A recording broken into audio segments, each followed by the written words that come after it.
Vamos lá, pessoal, parte 2 aqui da entrevista do Porque Donald Trump.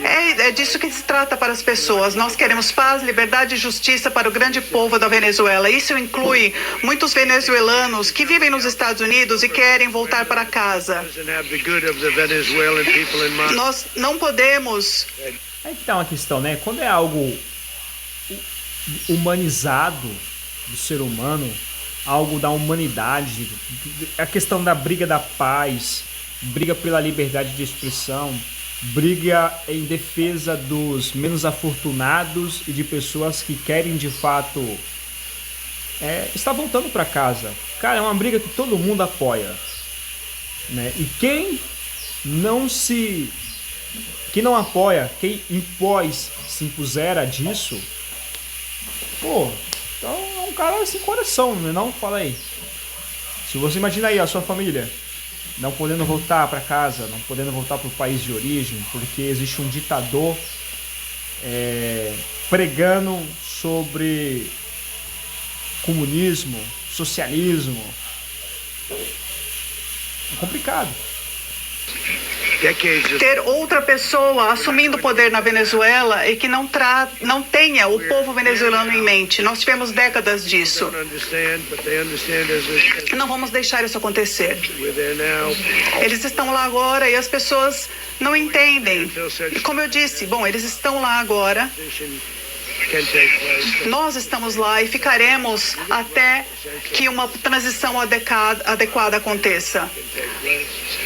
Nós vamos basicamente administrar o país até que uma transição apropriada aconteça. Nesse caso aí é o que? Eles estão querendo realmente nesse sentido eles vão administrar o país. Cara, eu acho isso muito legal, porque a Venezuela, ela nunca teve uma economia...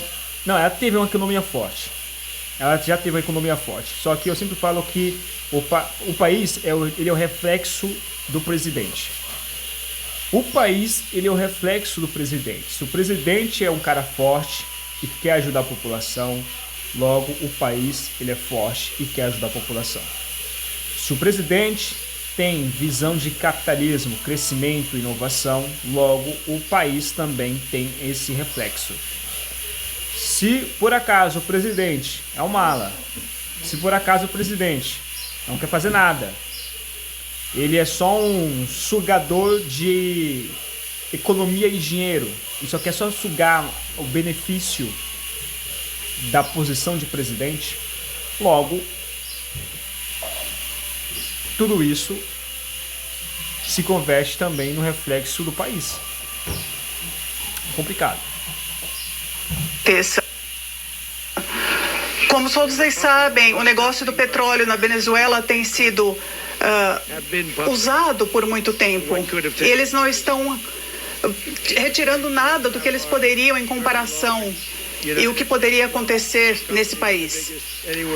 Nós teremos então as nossas grandes empresas de petróleo americanas, que são as maiores do mundo, algumas estão entre as maiores do mundo, que vão gastar bilhões de dólares para consertar a infraestrutura que está altamente destruída. Legal. E começar a ganhar dinheiro pelo país. E nós estamos prontos para isso. Nós estamos preparados para lançar uma segunda onda de ataques, se for necessário. Nós entendemos que uma segunda onda seria necessária, mas agora acho que não, porque a primeira onda foi tão bem sucedida que não precisaremos de uma segunda, mas estamos preparados para uma segunda, uma muito maior, na verdade. Essa foi bastante precisa, foi ao ponto, mas se precisamos de uma muito maior, o que acho que não, mas nós poderemos fazer isso. Essa parceria... Aí, o recado foi dado. Se precisar, eles estão dispostos a enfrentar. Estados Unidos aí mandou o recado. Da Venezuela com os Estados Unidos da América, um país com os quais todos se envolvem, porque as pessoas entenderam o que podemos fazer e conquistar. Nós somos o povo da Venezuela rico, independente e seguro. Aí ganhou a eleição, né? Aí já pode virar presidente lá dos Estados Unidos. Não, lá da Venezuela. Venezuelano será uma pessoa rica, feliz. Também faremos muitas pessoas da Venezuela que vivem hoje nos Estados Unidos muito felizes. Eles sofreram. Eles sofreram porque muito foi tirado deles.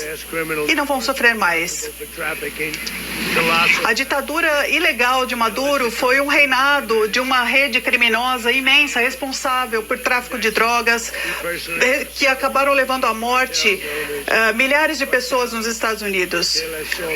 Como foi dito já na acusação formal, ele pessoalmente supervisionou o cartel conhecido como Cartel de las Soles, que invadiu o nosso país com esse veneno fatal, responsável pela morte de incontáveis americanos.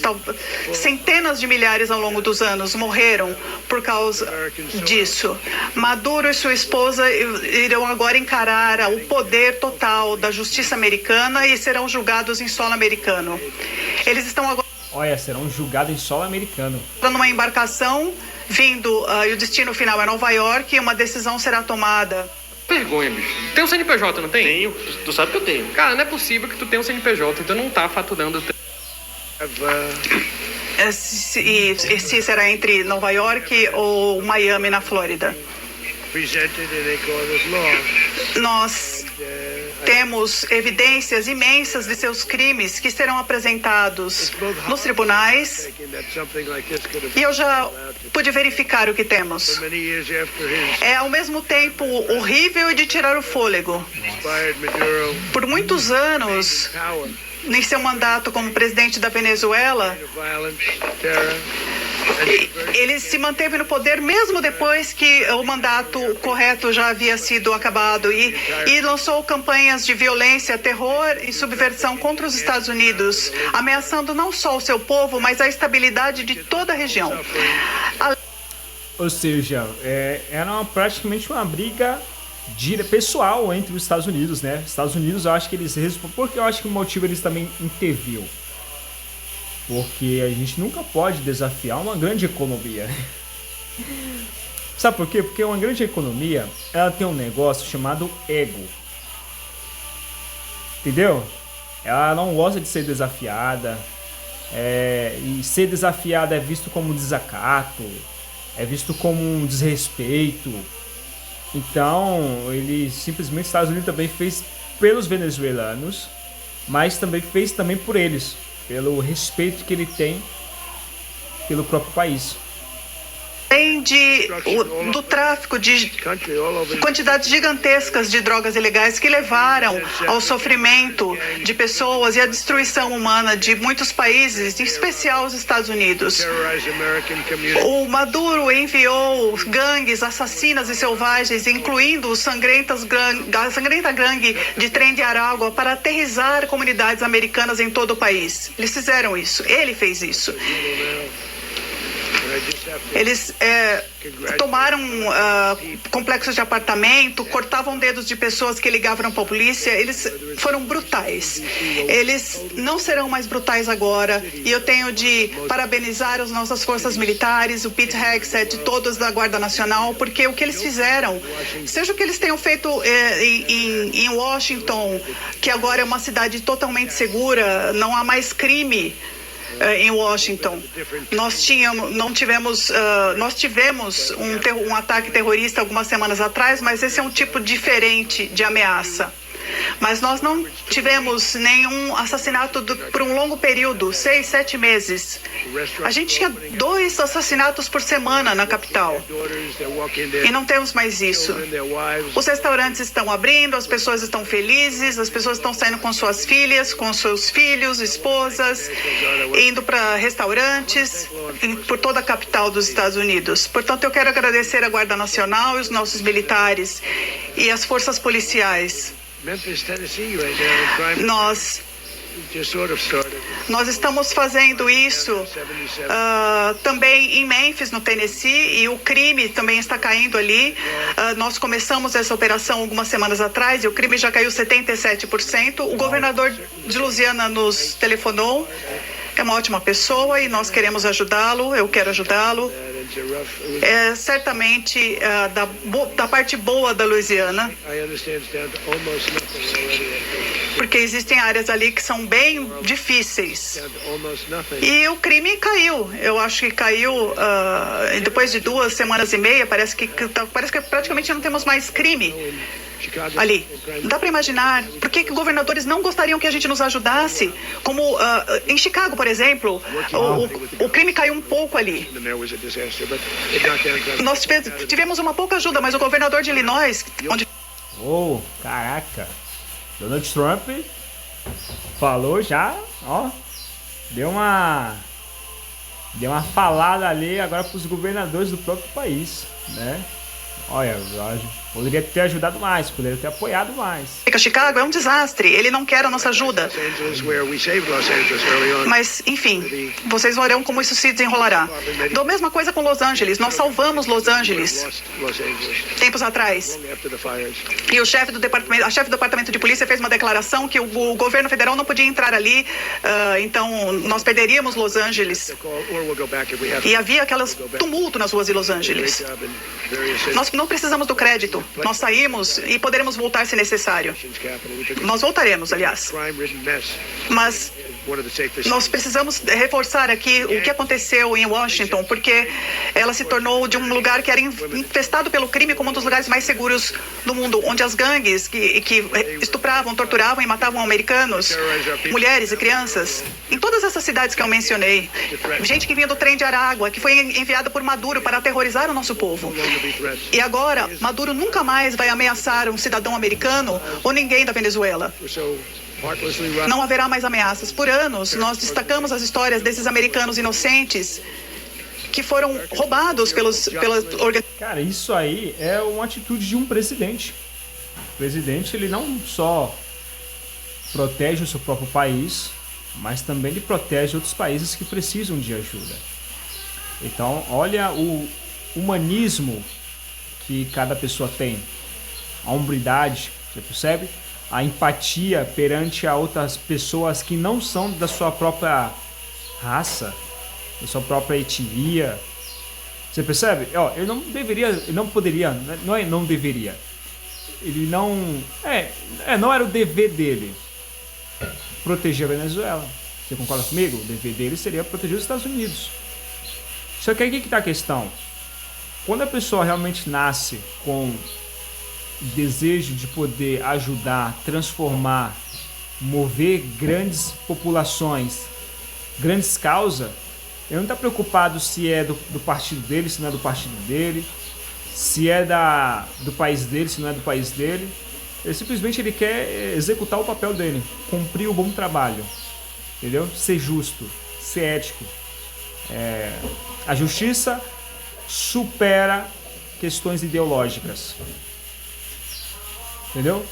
A justiça, ser justo, supera qualquer tipo de barreira ideológica, de raça, etnia, qualquer coisa. Por essa organização terrorista venezuelana, que é a pior, uma das piores, eu acho que é a pior. Americanos como a Jocelyn Nungery de Houston, que tinha 12 anos, uma linda menina,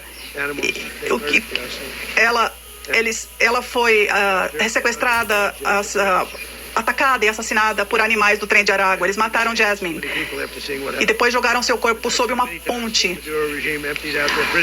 que nunca mais será a mesma depois que as pessoas viram o que aconteceu ali. Como eu disse muitas vezes, o regime de Maduro esvaziou suas prisões e enviou seus monstros do pior tipo, os mais violentos, para os Estados Unidos para roubar vidas americanas. Eles vieram de instituições de saúde mental, de hospícios, de prisões. E eu digo isso, eu sempre digo isso porque as prisões são piores. Uma instituição de saúde mental não é tão dura quanto um hospício, mas tivemos de ambos. Eles vinham dali, eles esvaziaram esses locais, os traficantes, os chefes do tráfico, eles mandaram tudo que era de ruim para os Estados Unidos, mas não mais, porque agora nós temos uma fronteira que ninguém nunca teve antes. E também nós conseguimos apreender petróleo venezuelano para trazer para solo americano, porque eles retiraram isso, eles roubaram bilhões de dólares do nosso petróleo. Nunca tivemos um presidente que tenha decidido fazer algo a respeito. Eles lutaram guerras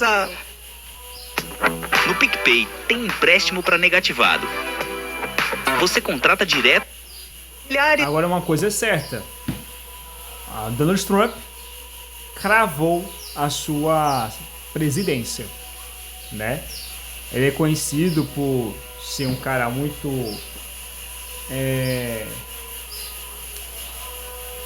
ousado, né? Uma pessoa que tem iniciativa para fazer as coisas. E aí agora com essa operação praticamente ele cravou-se, ele colocou ali uma coroa na presidência dele, né? Não, é de se admirar. De quilômetros de distância e nós que construímos a indústria petrolífera na Venezuela com o nosso talento, com o nosso trabalho, deixamos que um regime socialista roubasse durante esses governos anteriores e roubassem usando a força. Isso foi um dos maiores roubos de propriedade americana na história do nosso país. Eu acho que foi o maior roubo de propriedade na história do nosso país. Uma estrutura imensa de petróleo foi tomada. E os americanos nunca vão permitir que poderes estrangeiros roubem o nosso povo ou façam isso.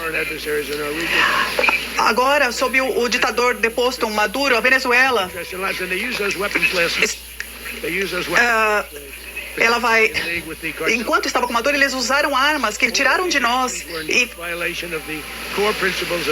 usaram isso ontem à noite, provavelmente trabalhando com os cartéis que agiam nas nossas fronteiras. Todas essas ações estão em violação dos princípios básicos da política externa americana, que vinha sendo usada pelos últimos 2 séculos, mas não mais. Se voltarmos ali para a doutrina Monroe, ela foi algo imenso. E nós a trouxemos de volta, nós a substituímos. A doutrina Monroe, a gente meio que tinha esquecido dela, mas ela foi muito importante. Nós não podemos esquecê-la. Nós vamos esquecê-la mais e ela está na nossa nova estratégia de segurança nacional. A dominância americana no hemisfério ocidental nunca mais será questionada. Isso não irá acontecer. Então, para concluir, por décadas, os nossos governos foram negligentes ou mesmo contribuíram para essas ameaças de segurança. Pessoal, a entrevista aí, depois vocês assistem mais com calma, mais completa.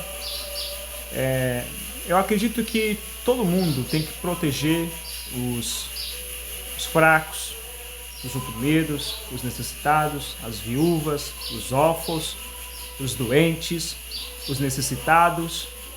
E independente se você é presidente ou não, independente se você é religioso ou não, se você é macumbeiro ou não, independente, eu acho que o certo sempre vai ser o certo e o errado sempre vai ser errado. E a justiça tem que se prevalecer. Deixa aquele like, comenta aqui o que você acha dessa operação do Donald Trump junto com os Estados Unidos nessa intervenção de poder dentro da Venezuela. E quero ver o que você acha.